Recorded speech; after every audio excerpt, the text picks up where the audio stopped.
Boa noite, bem-vindo aqui à TV Canção Nova. Nós estamos ao vivo no programa Além da Notícia. Você já sabe, temas importantes de atualidade e de nosso interesse em geral. Hoje vamos falar sobre um dos assuntos que talvez tenha um pouco espaço na mídia nesse instante, mas que precisa do nosso conhecimento e também da nossa conscientização, inclusive mobilização. Nós vamos falar sobre, na PEC paralela que está sendo proposta pelo Senado, para ajudar nos cálculos da reforma da Previdência, ali tem um termo, tem um ponto que trata das entidades filantrópicas ou entidades do terceiro setor. Então vamos falar sobre PEC paralela e filantropia aqui no nosso programa de hoje. E acompanhe agora um vídeo de introdução. A PEC paralela da Previdência, que já está em discussão no Senado, traz um ponto que trata especificamente da filantropia. Atualmente, a lei diz que elas são isentas de contribuição para a Seguridade Social. No entanto, o texto novo ganharia as seguintes linhas: não são devidas contribuições para a Seguridade Social por entidades beneficentes certificadas pela União, sem exigência de contraprestação do usuário. O senador Tasso Gereissati, relator do projeto na Casa, explicou a intenção do artigo. Todo mundo tem que contribuir com a previdência dos seus funcionários. Algumas entidades são ricas o suficiente para fazer isso, aquelas que cobram. As que não cobram, evidentemente que não. Se aprovar esta emenda, esta lei, esta PEC paralela, como como chamamos, ela justamente vai afetar diretamente as obras sociais, porque não terão recurso para manter essas obras. Crianças, adolescentes, mulheres que vivem nas periferias, que são atendidas pelas obras sociais, principalmente para crianças em contraturno social, em contraturno escolar. Muito bem, senhores, convidados, bem-vindos, boa noite. Quero cumprimentá-los aqui ao nosso programa. Vou começar pelo irmão tal que é o centro da nossa mesa, irmão Paulo Frossá, que é presidente da ANEC, Associação Nacional de Escolas Católicas, reitor da Unila Salle de Canoas, Rio Grande do Sul. Irmão Paulo, bem-vindo, tudo bem? Tudo bem, boa noite, obrigado pelo convite, Canção Nova, obrigado por estarmos aqui enquanto ANEC nesse espaço para poder debater e dizer, Ronaldo, da nossa contribuição enquanto católicos para a filantropia no nosso país. Vai ser muito bom. Cumprimento o Luiz de Braga, advogado e pesquisador do NEPATS, Núcleo de Estudos e Pesquisas Avançadas no Terceiro Setor. Luiz, é um prazer conhecê-lo, bem-vindo. É uma alegria poder estar aqui com vocês também, contribuir um pouco de uma pesquisa realizada no âmbito da Universidade Católica de Brasília, onde nós desenvolvemos esse núcleo de estudos avançados no terceiro setor e estamos aí constantemente, há quase 15 anos, discutindo esse tema. Muito bem. Doutor Hugo Sarub, é sempre bom reencontrá-lo. É advogado e assessor jurídico da Conferência Nacional dos Bispos do Brasil. Boa noite. Boa noite, Ronaldo. Eu agradeço também, em nome da CNBB, pelo convite. O momento é um momento de muita atenção. Estamos diante do risco de viver o colapso da rede socioassistencial em nosso país. E nós não podemos deixar isso prosperar.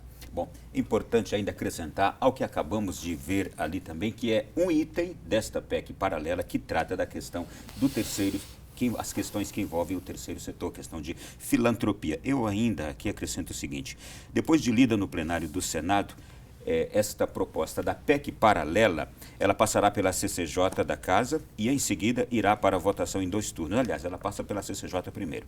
Se aprovada, segue para a Câmara, onde passa por uma comissão especial pela CCJ e por votação em 2 turnos também.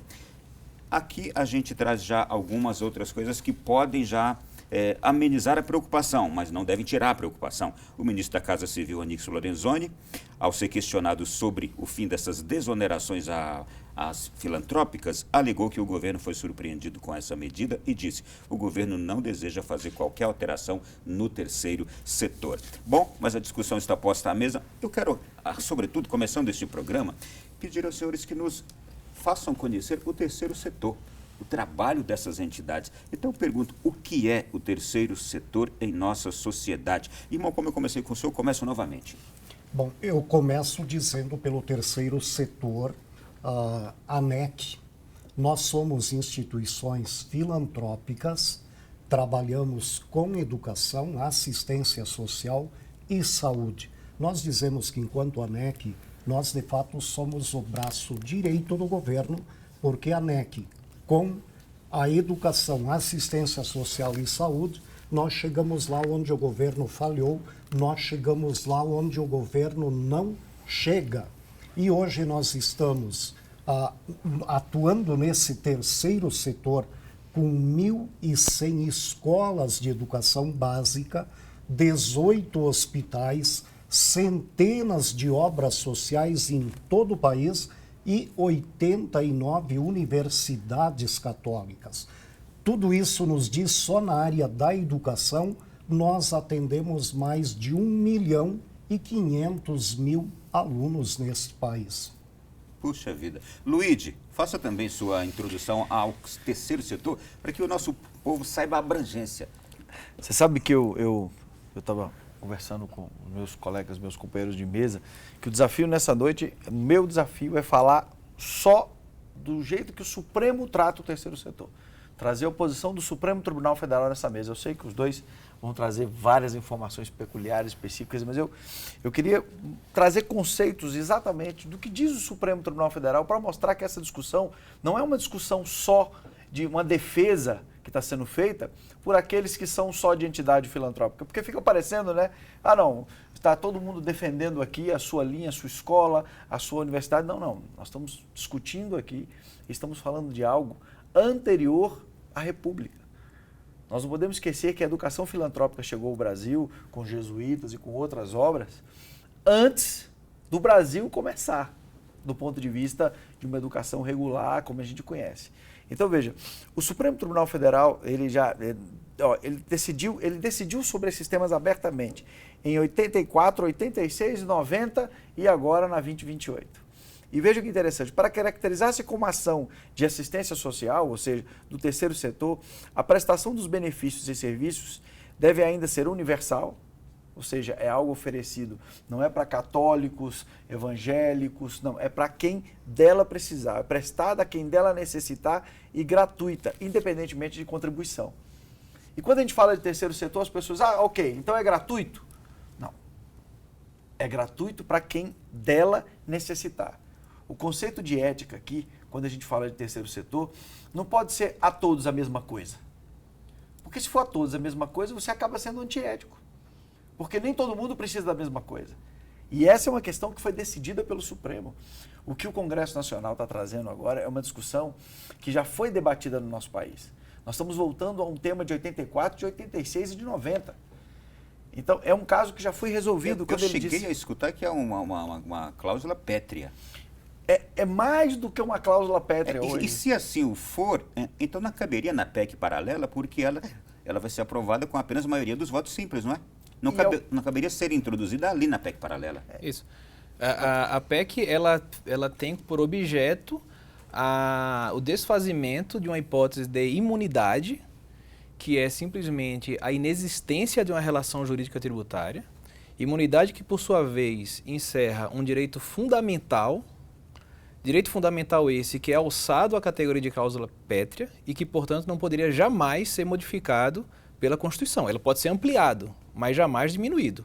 O que se quer aqui é segregar um grande gênero, que é o gênero da assistência, que tem 3 grandes políticas básicas, que é a da assistência social propriamente dita, a da saúde e da educação, que desde sempre convivem e se comunicam. E o que o senador pretende fazer é retirar desse rol um desses braços, que é o braço educacional, do qual, inclusive, em diversas situações depende o braço assistencial, já que a assistência ela é gratuita, universal e alguém tem que financiar, e quem financia são os alunos que pagam pelos serviços educacionais, que pagam, portanto, financiando os beneficiados na assistência e aqueles que também se beneficiam na educação de maneira gratuita.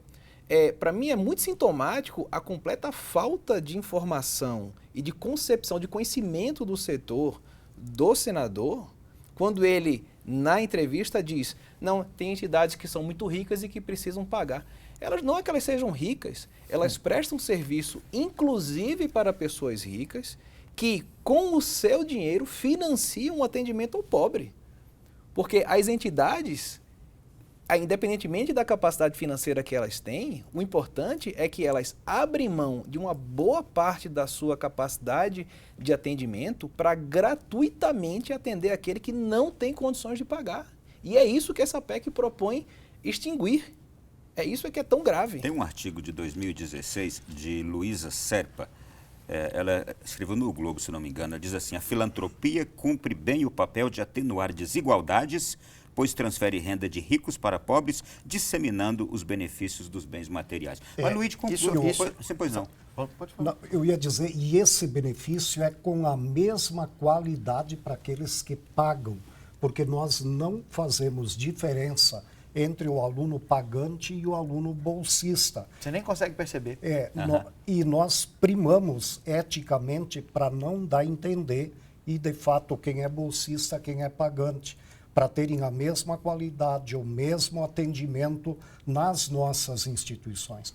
E eu quero reforçar o que o Dr. Hugo diz, o efeito cascata, porque o Gereissati propondo a retirada da filantropia para a educação não mexe só nos 725 mil alunos bolsistas. As nossas instituições são híbridas. Elas trabalham com educação, com assistência social e com saúde. Então, de alguma forma, mexendo na educação, nós estaremos atingindo os atendimentos da área da assistência social e, consequentemente, também os atendimentos de saúde, só considerando, por exemplo, todos os nossos alunos das universidades que atuam e os nossos profissionais da área da saúde que atuam nos hospitais e obras sociais e centros de saúde serão gravemente atingidos por essa medida. Eu quero apenas enfatizar isso, que vocês três já tocaram aqui no ponto, importante deixar claro para o nosso telespectador também. Essa PEC em discussão lá no Senado, ela inclui pontos de possível inviabilidade de funcionamento das entidades com o fim de isenção do INSS patronal dada às instituições filantrópicas de ensino. Porém, a gente está tratando aqui da abrangência que terá para as outras áreas sociais. Não é isso, Luigi? E é mais do que isso, né? Não é só o INSS. Nós estamos falando de, eventualmente, algumas atividades do PIS e da COFINS, a depender da atividade que é feita pela instituição. Então, é um pouco mais amplo e mais complexo do que a gente imagina. Agora, voltando aqui, só para deixar claro a questão do pagamento, porque é nisso que o senador está se baseando, é isso que ele está dizendo de uma forma. E dito isso no corredor do Senado, para um repórter andando, a pessoa que ouve pela primeira vez, ela pode falar assim, faz sentido, ele está certo, mas ele não está certo. E quem disse que ele não está certo, não somos só nós que estamos aqui vivendo isso. O Supremo já disse, por mais de uma vez, veja o texto de acordo do Supremo, eu posso deixar para você colocar depois no texto no Facebook, para que os telespectadores possam ver. O Supremo é muito claro quando ele diz: a circunstância de a entidade cobrar pela prestação de alguns de seus serviços ou benefícios, ou ainda possuir outras fontes de receita que visem o lucro, não lhe retira a condição de beneficente. E diz mais, de fato, é improvável que uma entidade beneficente privada consiga recursos suficientes para atender os seus objetivos apenas com doações voluntárias de particulares. Por outro lado, é da essência das atividades privadas beneficentes não contar necessariamente com subsídio público. Ou seja, o que o governo está fazendo ao retirar de nós a imunidade é dizer o seguinte: quer manter a atividade social, o hospital? O que vai ocorrer? Eu preciso de vocês. Vamos dizer que o Senado diga uma coisa, mas lá o operador do município da saúde, o prefeito que precisa das vagas dos alunos, eles vão chegar para nós, vão apresentar o projeto. O que nós vamos fazer? Ou a gente vai fechar a obra, ou a gente vai fechar a atividade, ou nós vamos ter que ir no poder público e apresentar o quê? Um projeto. Está aqui, o poder público agora vai dar o dinheiro para nós. Então, hoje, nós temos aqui o setor privado fazendo filantropia para as pessoas necessitadas no Brasil. Se acontecer isso, o que vai ocorrer? Nós vamos ter que pedir ao poder público que nos ajude a fazer o que hoje, quem nos ajuda são as pessoas, o setor privado e a imunidade. Deixa eu perguntar aqui, e quem puder nos ajudar com essa pergunta aqui, qual é a abrangência total hoje do terceiro setor na nossa sociedade? É possível dimensionar isso? Temos, sim. Olha, o terceiro setor ele atua em diversas áreas, desde essas áreas que eu chamaria das políticas públicas reguladas, da assistência social, naquelas 3 áreas que eu já mencionei, saúde, assistência social propriamente dita e educação, e diversas outras, cultura, desporto, defesa do meio ambiente, etc. Ocorre que a Constituição, ela optou por apontar 3 grandes áreas, que são essas já citadas aqui tantas vezes, e qual é o raciocínio? O raciocínio é: eu sei que o Estado não consegue chegar na ponta da maneira como deveria. Logo, eu preciso me valer de um parceiro. Qual é esse parceiro? Quais são esses parceiros? São as organizações da sociedade civil. Essas entidades, portanto, fazem, e diga-se de passagem, fazem de maneira muito melhor, com muito mais qualidade e com muito mais eficiência. Não somos nós que estamos falando isso gratuitamente, as pesquisas indicam. Porque, convenhamos, qual a chance de um pobre nesse país ter educação de qualidade? Qual é? Na escola pública, não. Mas nas nossas instituições, sim. Então, o Estado se vale dessas entidades e diz: entidades, me ajude. Eu preciso que vocês recebam pessoas carentes para prestar serviços de saúde nos hospitais, Santas Casas, por exemplo, nas escolas e nas unidades de assistência social. E aí, deixa eu só chegar no ponto agora, para todo mundo em casa entender. E aí, como é que o Estado ajuda estas instituições dando isenções de impostos? E aí o Estado faz. Portanto, já que você faz isso, dentro de determinados critérios, não é de qualquer forma. Sim. Existem metas, existem muito condições bem regulado, muito bem reguladas. Para cada para cada 5 alunos pagantes, um bolsista 100% ou 2, 50% de desconto. Para cada unidade de saúde, em termos gerais, 60% de atendimento SUS. Então, ele faz isso e, em razão disso, ele renuncia, que na verdade não é uma renúncia. O Estado renuncia, que na verdade não é renúncia, porque, repito, é uma imunidade. O Estado deixa de recolher um determinado tributo, que nesse caso são as contribuições sociais. Muito bem. Ocorre que, e aí certamente o irmão Paulo tem esses números aqui à mão, que essa, entre aspas, renúncia fiscal, que, repito, não é uma renúncia, é uma imunidade já fixada pela Constituição, ela custa infinitamente menos do que o serviço prestado. Em outras palavras, se o Estado tivesse que fazer assim, não, vamos fazer o seguinte, eu vou fazer o que vocês fazem, ele teria que gastar quase 8 vezes mais do que esse tributo que ele deixa de recolher. Os números o irmão Paulo certamente vai... Eu acho que isso é importante deixar para... Só completar só o que ele falou. Só completa que nós vamos para o primeiro intervalo, né? Completem aí. Para você falar só do número, o que ele falou daqui, o Supremo diz assim, a jurisprudência constitucional do STF já identificou que na cláusula inscrita no 195, parágrafo 7 da Constituição, a existência de uma típica garantia de imunidade e não uma simples isenção estabelecida em favor das entidades. Ou seja, o próprio Supremo já disse que o que tem aí é um erro de grafia da Constituição. Não é uma isenção, é uma imunidade. É algo que não adianta não é renúncia de receita, porque o Estado não pode nem cobrar. Você não pode cobrar de alguém que é imune. Assim como um vírus não pode entrar em alguém que foi vacinado, o Estado não pode cobrar impostos nem tributos de quem é imunizado. E eu tenho em números aqui, o que o relatório do senador Tasso Gereissati enfatiza lá, seriam 155 bilhões em 10 anos que o Estado, tirando essa imunidade, arrecadaria. Não é?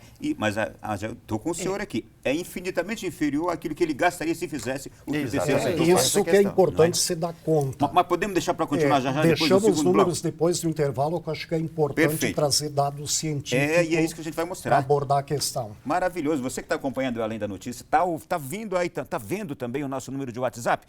Pode mandar a sua questão, seu comentário. A gente vai daqui a pouco também atender você. Se quiser participar aqui dessa conversa, manda mensagem aí agora neste número que está aparecendo na sua televisão. O nosso número de WhatsApp, cadê? Está aqui, DDD 61 991 64 4304. Intervalo e voltamos já.